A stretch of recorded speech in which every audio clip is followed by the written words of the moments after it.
Good morning. This is Send 7 World News in 7 minutes. I'm Stephen Devincenzi. Today is Tuesday, the 7th of July, 2026.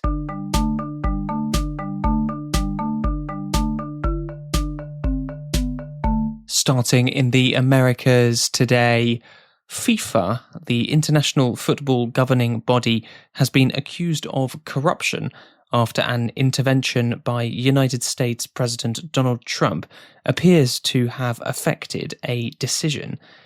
Trump made phone calls to the president of FIFA, Gianni Infantino, encouraging him to push for the US footballer Folarin Balogun to be allowed to play in the next USA match, despite receiving a red card in the last match. It is a rule that when a player receives a red card, they are not allowed to play in the next match. On Sunday night, FIFA said that the red card given to Balogun was being suspended and that he would be allowed to play against Belgium, a match which is being played at the time of recording this podcast. Speaking to journalists yesterday, Trump said that he did call Infantino asking him to allow Balogun to play because he didn't think it was a foul.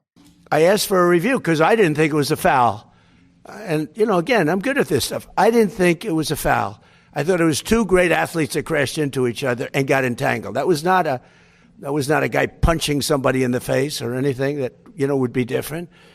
And I think it's a terrible, if they wouldn't allow, a top player, maybe the best, maybe among the best players on the team to play, I think it would have had a big stain. And I related just that feel. I didn't tell him what to do. I can't tell him what to do. But and I don't believe he made the decision. I think it was a committee that made the decision. And they made the right decision because, number one, it wasn't a foul. If you would have taken him out, I think it would have really stained this incredible champion. We got to have our best players, and Belgium's got a great team, by the way. We got to have our best players, and they have to have their best. Some football analysts have said that occasionally decisions about red cards are changed after a game ends, if it is agreed that a referee made a mistake. However, in this case, the referee has not been found to have made a mistake, and in fact, the decision to give a red card was made using virtual assistant referees. Also, there have been times when a player who received a red card in the World Cup qualifying matches was allowed to participate in the first World Cup finals match. However, this is the first time since 1962 that a player has had the punishment overturned during the World Cup itself. Belgium's Football Association has said that it is astonished by the decision. Belgium football coach Rudy Garcia said that the decision sounded like an April Fool's joke. The European footballing body UEFA said, quote, "When the certainty of rules is no longer guaranteed by its guardians, the integrity of the game is at stake. We express our disbelief at such an unprecedented, incomprehensible, and unjustifiable decision." In Peru, left-wing presidential candidate Roberto Sanchez has conceded defeat a few days after right-wing Keiko Fujimori was declared the winner of the election. It is now a month since the second round of the election was held. However, the results had not been clear until recently because the margin of victory was so small. Asia. In Sri Lanka, fighting between rival groups at a prison has left at least 25 people dead and about 100 injured, officials have said.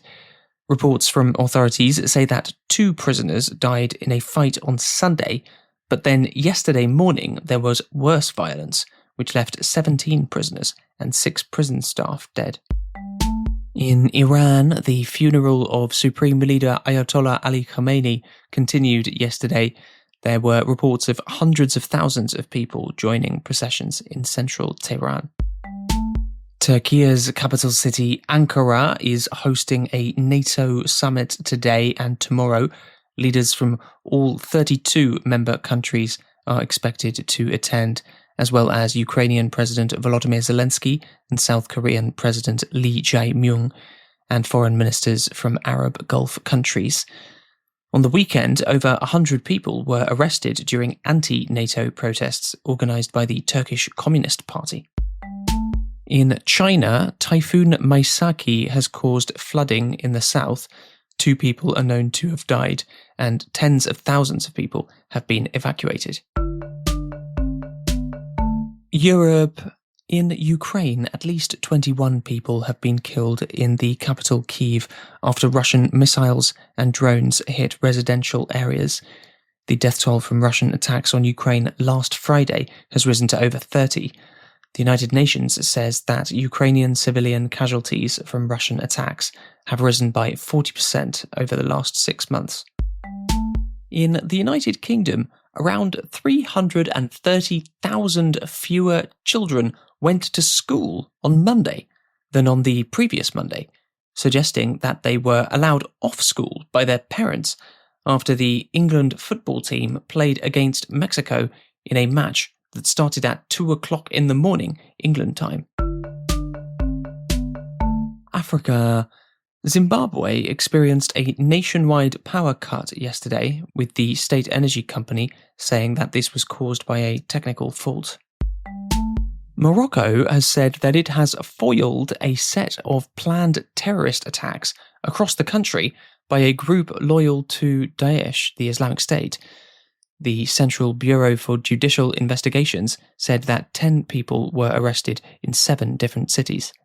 And in Cape Verde, thousands of people greeted and celebrated the football team upon their return from the World Cup in North America.